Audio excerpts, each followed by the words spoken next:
Good morning, students. Today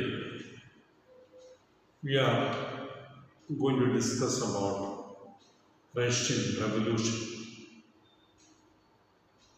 The background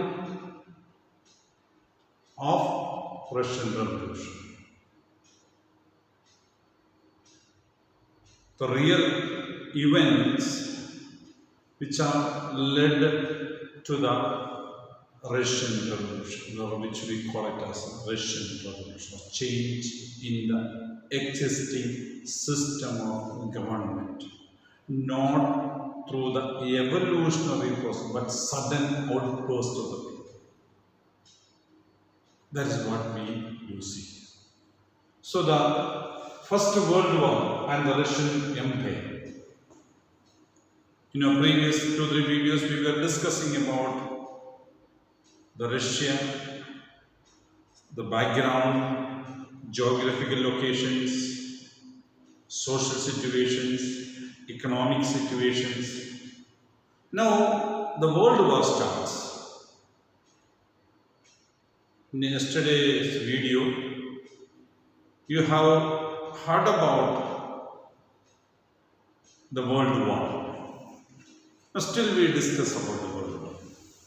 See, the World War first is between 1914 to 1918.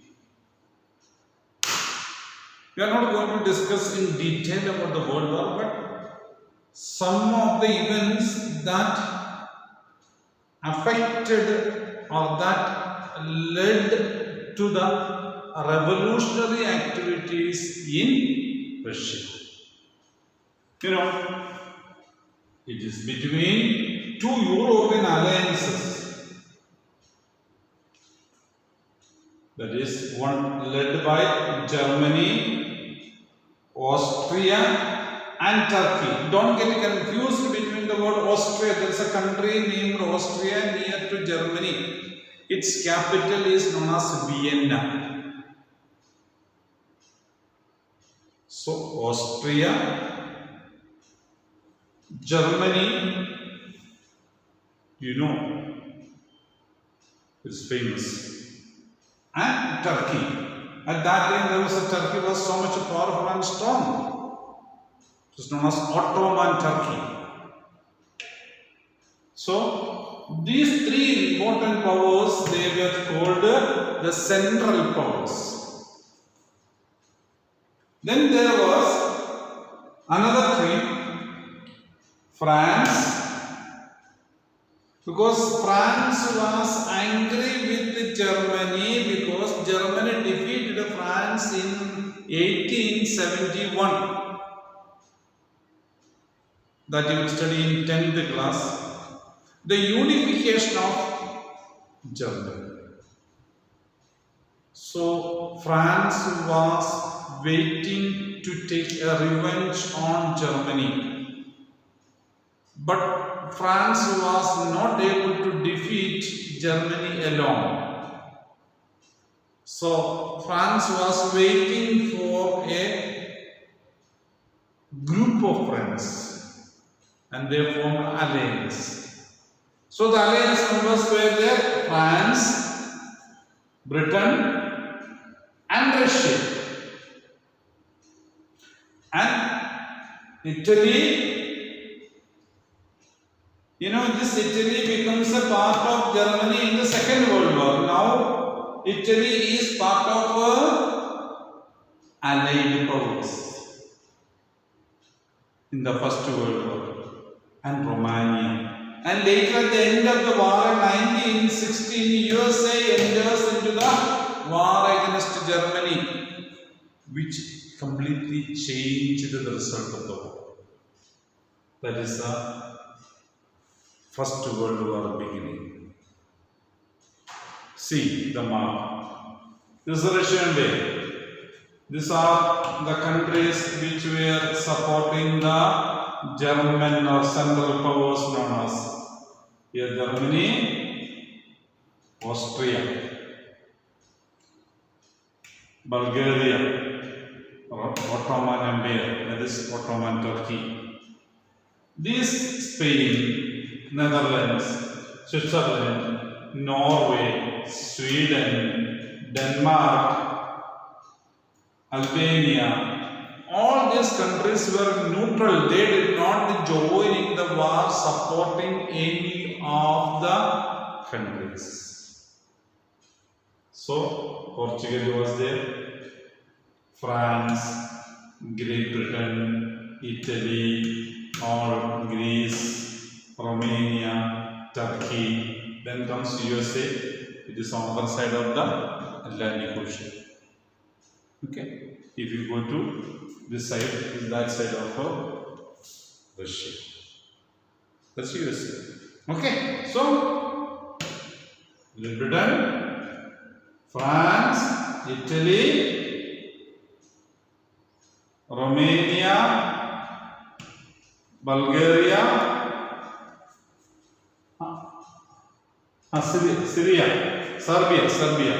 Serbia, Russia. So they are the allied members of the First World War. So initially, when the war started, people thought it will be a battle. Battle is one day event or one place event, short time. So they thought it would be like that. But the war went on. For 4 years, you think about it. Not 1 day, 2 days, 4 years continuously. Soldiers are fighting. So naturally when the soldiers are fighting, they need other facilities. They should be provided with other facilities. The villagers who are depending on the services of the human male members, they are losing that. So much of socio-economic, cultural and religious problems, all those things were taking place during the First World War. So initially people rallied around the Sir Nicholas II.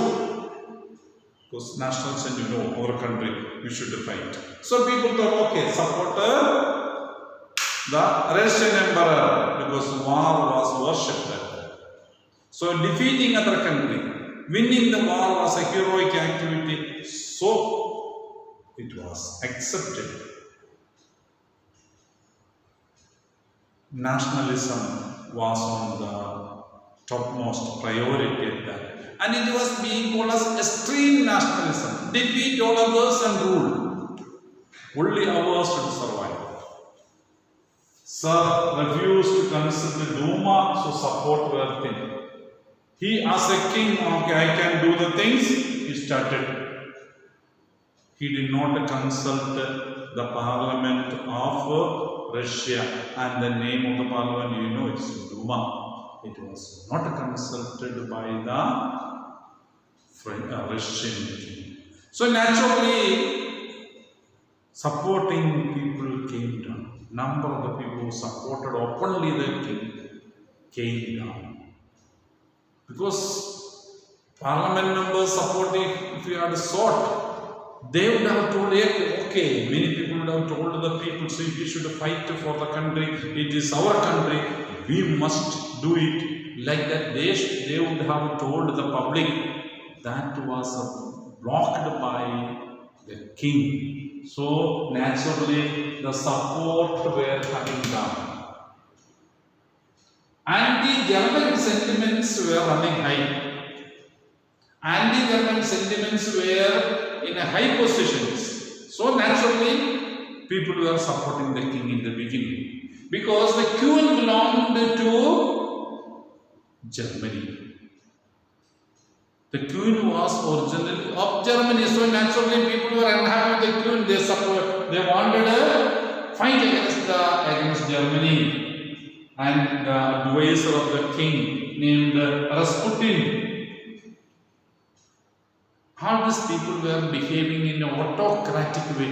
They never consulted the DUMA or other people of the society. So naturally, They thought they can do anything and everything, but they failed. When they failed, naturally the things will go wrong. In the West, armies fought from the trenches. You know what is trench? As a Sunday school student, I need to explain about you what is trench. I am not going to explain it. In the East, armies moved a good deal and fought battles, leaving 7 million casualties for Russians. The German forces were coming inside. So when the German forces were coming inside, naturally Russian soldiers had to retreat. They had to go back. The aggressive forces are coming inside. So naturally, when at the beginning suddenly they will not retreat. So there were 7 million casualties. Means people died. When 7 million died, you must understand how many millions might have been affected by the fight near to German and Russian border. You see, here in this area. So they were coming inside. The German soldiers were coming inside this area. This is Germany. So that was the situation. So 7 million soldiers, that is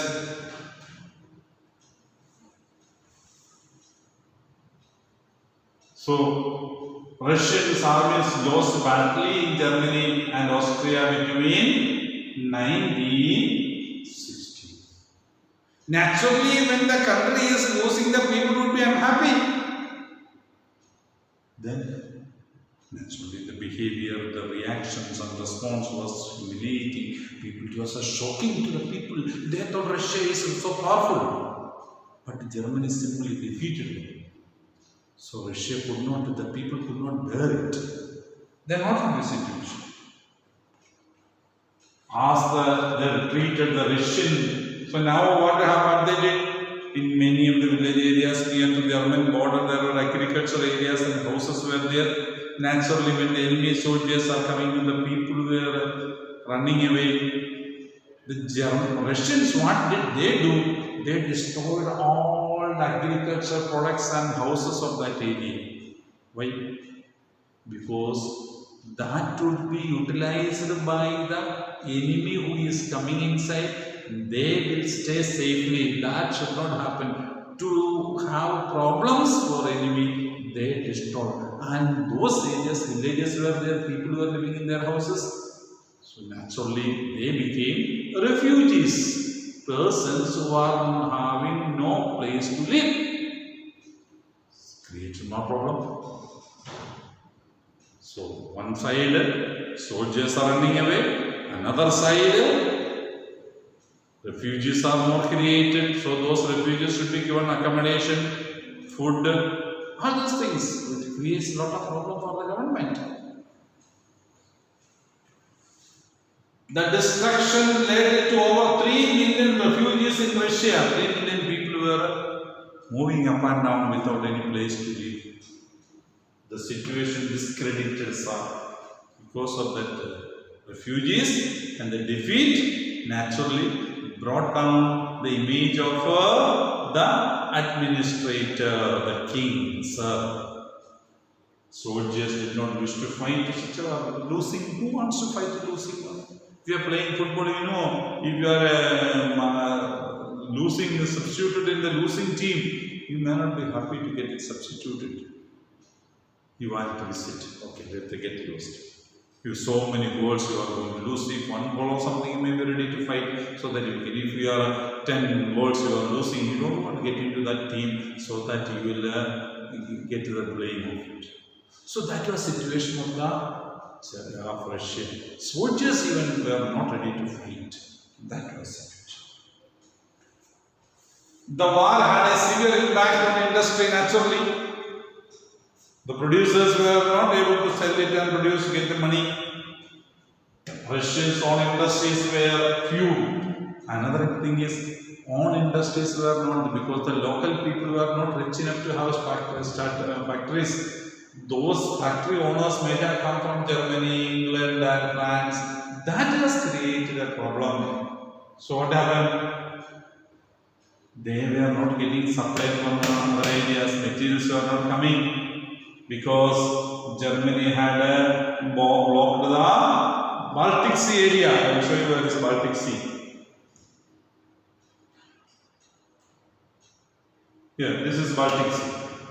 So this area was blocked. So naturally the supply of materials were coming through this Baltic Sea area to Russia. So once it was blocked the supply, because it was easy for Germany to block this area, they are blocked. So Russia faced a lot of problem to get the materials, whatever they need for their factories. This was situation. Industrial equipment disintegrated in Russia. By 1916, railway lines began to be broken down because nobody said to repair. The materials for repairing iron and other things are not coming. So naturally the railway lines were broken down. Industrial centers were facing problems. Able-bodied men were called to the war, who are able to do the work, the working, the youth. For fighting also they need. So they were asked to go for war. Naturally, there is a big gap in the labor force. Who will fill up? Nobody can fill up that much force suddenly. So that also creates a problem. So shortages in small workshops producing the essentials were shut down. Talented, interested or able-bodied human beings were going for the war. Naturally, there are so much of vacancies in those areas and nobody is there to do the work. Create a problem. Now the supplies of food items were sent to feed army. Food items also are going to army. So naturally, people were not getting food items. Equipments were going to the army. For the people, no bread, flour. By the winter 1916, riots for bread and shops were looted, attacked everywhere. Frictions and fightings were normal in Russia. That is situation. In the February Revolution and Petrograd, this is situation. When this situation, now we can see what is happening in Petrograd. Petrograd is near to Moscow, St. Petersburg or Petrograd. It is the layout of Petrograd. That's now Moscow city. The Petrograd area is there. This is speciality. There's a river.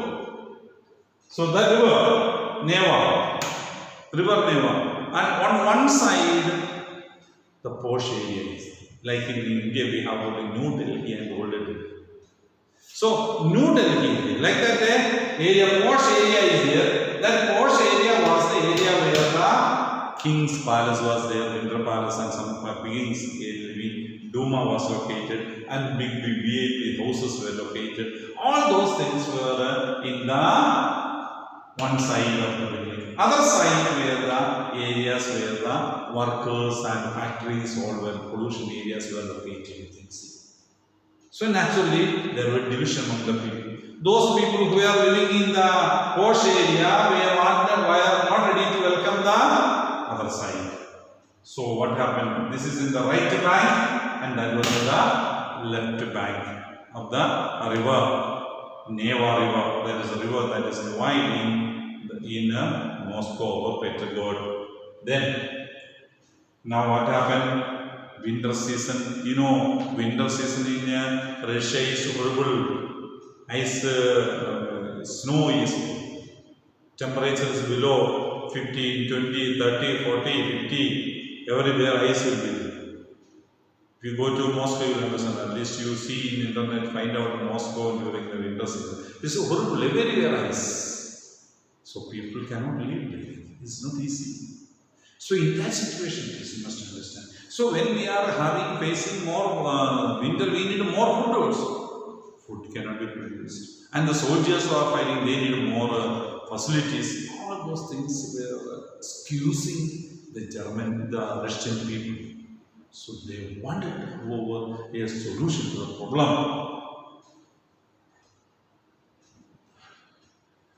In February 1917, food shortages were deeply felt in the workers' quarters. That's workers area where the employees are working, because most of the food was being taken for the war soldiers, and workers were also not there. So naturally food shortage was felt in that area.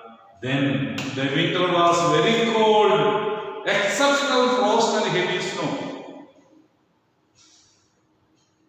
So one problem on another problem, frost and snow. So people were so much shivering and all this. That is situation. It's not easy to live at that time. Then the parliamentarians wishing to preserve elected government were opposed to the SAR'S desire to dissolve the DUMA. Along with this, king was facing little unhappiness. King don't want any kind of advice. King did not like to listen to any kind of criticisms or suggestions. So what is the solution? Dissolve the DUMA. Remove the members of the DUMA. Tell them no need DUMA. So he told her no need parliament. Naturally, all the members who were in the parliament, who were feeling prestigious about being the member of the parliament, they turned against the king. They were so much unhappy against the king. They began to criticize the king every nook and corner of Russia. That has created unhappiness, or people turned against the king.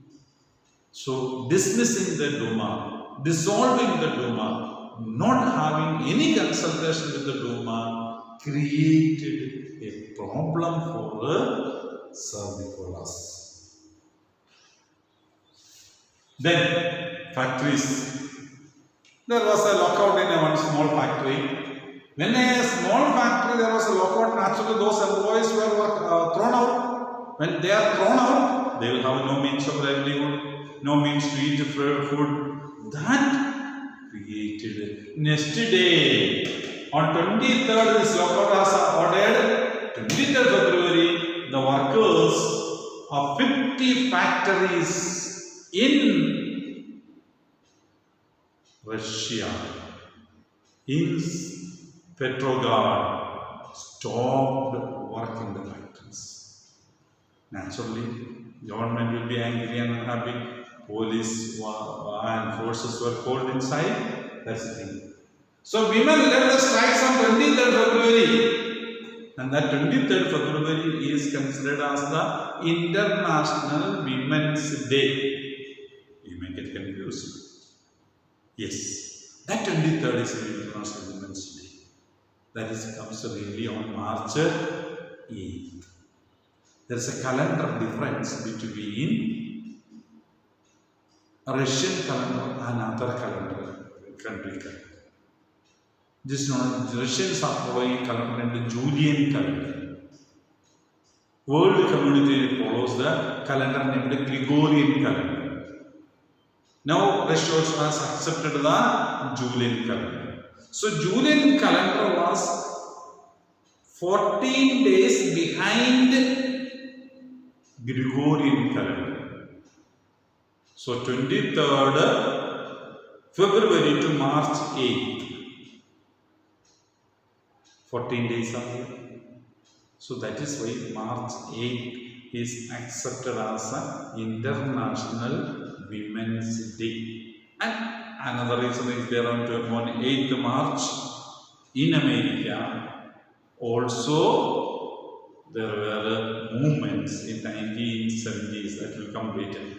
Okay, there also movements were there for more freedom and independence. So America also accepted. So world community has accepted 8th March as Women's Day, because on 23rd March more women were on the strike, or they were the leading the strike, not the men. First day more women were out of the factories. They were on strike because the women were on strike. This is that is on 23rd February, and that 23rd February is the International Women's Day. There's a 14 days gap between Russian calendar and other calendars. Between Julian and Gregorian calendars, this February 23rd and March 8th. Then the revolutionary activity that started spontaneously, without any planning, without any organization, took place. So no political party officially supported the revolt. People thought, the ladies thought, they started, that's only, nothing else. It was not a pre-planned action on the spot. They started the protest against the factories. Official buildings were surrounded by the workers, and naturally, when an official building is surrounded now, Indian Rashtrapati Bhavan is surrounded by the workers, what the government will do? The government will impose curfew. Or the race course road where the Prime Minister is living. So, any of those things, when it is surrounded, or the Parliament building is surrounded, naturally the government will declare curfew. There the government has done the curfew. Demonstrators dispersed in the evening. Okay. Full day they were on strike. Evening they went home. Next day again they came. And next day again they came. 24th, the 25th, every day they began to come. So, government called out the cavalry and police to keep eye on the police were surrounding. They used to come, protested. This was going on. Now, when this was going on, let's see what happened. On Sunday, 23rd, the government suspended the DUMA. So members were not consulted. Now DUMA is suspended, no more DUMA. So naturally those members were so much unhappy. Demonstrators again returned on 26th. On 27th, the police station, headquarters of the police of PETROGRAD were ransacked, attacked by the demonstrators. And the police did not open fire against the people, because police told, we are not ready to fire at the people.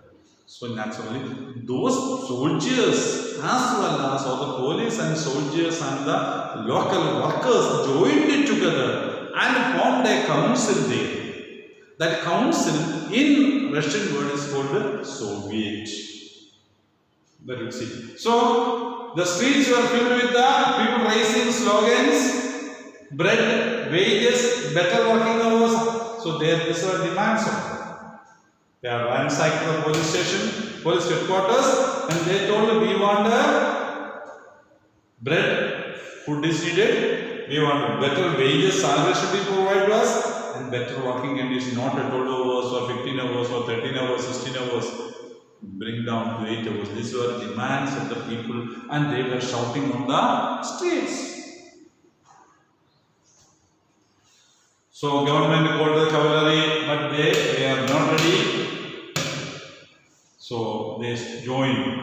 An officer was shot at them. Now there was a altercation, little friction. An officer was shot at the barracks and regiment, and there are other regiments. So when there was one officer was shot at the barrack, and other regiments told, we are not ready to shoot at the people. We will support the people. That is what the demonstrators is. That's something that you must understand. So by that evening, soldiers and striking workers had gathered to form a Soviet and council, or it is known as council, in the same building as the DUMA met. So naturally the parliament should be there. They formed the parliament. Who? The workers as well as the soldiers joined together. So naturally there is no fight. Because soldiers are the persons who are to fire at the people. Soldiers told, we will not fight. So this was the PETROGRAD Soviet, first Soviet that came into existence in 1917, February end, 28. The very next day, a delegation, a group of people went to meet the king, Sir Nicholas. So what was the response of Sir Nicholas? Let us see. When they met each other, so they went to him on 2nd March 2nd March he told, okay, this is situation, I am not able to rule, I am leaving my post. I am not, we want to be the king. So he abdicated. King gave up his throne. And he was advised by the military commanders because the military was not able to protect the king or protect the government. So as for the advice of the military commander, the king abdicated, told, I am no more a king. You do anything like that. So then what happened? Soviet and the DUMA leaders formed a provisional government. A provisional government was formed under the leadership of President Kerensky. A Soviet and DUMA leaders met together and they formed a government. Formed a constituent assembly on universal adult franchise. So in 1917, Universal Adult Franchise Constituent Assembly to write a constitution for Russia. It is in the month of February and March. But a real change of government takes place, as you will see later. PETROGRAD had led the February Revolution, ending monarchy in Russia in the year 1917, March. So, Russia is on the path of democratic government, we think, because king has abdicated and a constitutional assembly was formed to write a constitution. When things are like this. At present, practically speaking, there is no leader. Then comes the hero or villain of Russian Revolution. That we will see later. That is what we will see. Next video we will see that. Okay, thank you very much.